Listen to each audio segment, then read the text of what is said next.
A prayer vigil wrapped up a short time ago for the victims of a deadly church van crash.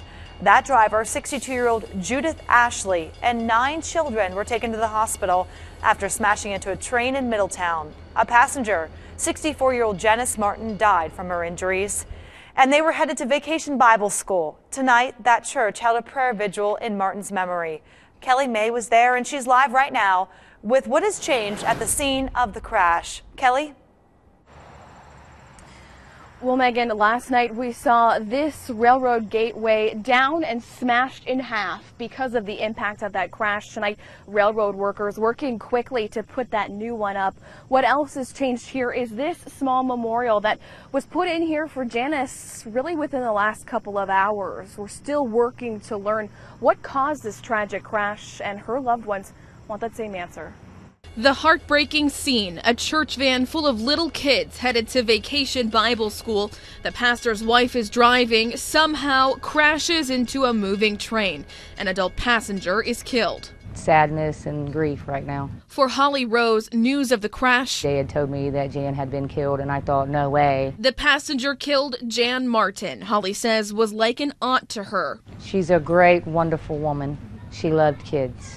Didn't talk too much, so you didn't know too much about her. Even so, the church at Mayfield held a private prayer vigil for Martin tonight. We caught up with church member Bill Patton before the service, taking down the sign, Vacation Bible School is canceled for the summer following the crash. He says the van's driver, the pastor's wife, Judith Ashley, was headed to the church with her second busload of kids when it happened. And then when she didn't show up when we thought she should, people went out and started looking for her and discovered the wreck. She's a church person. I know it was an accident. But tonight, state police investigating still haven't talked to the driver about what may have happened to cause such a terrible loss. We all feel that, what's the reason behind it? We just want answers.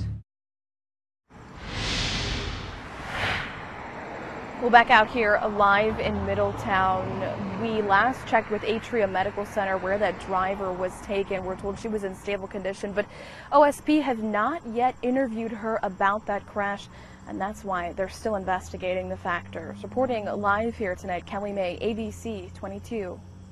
Kelly, thank you. We're still working to find out what could have led to that crash. OSP tells us they're processing evidence from the vans tonight, and we're told the train had to slow down to only 2 miles per hour.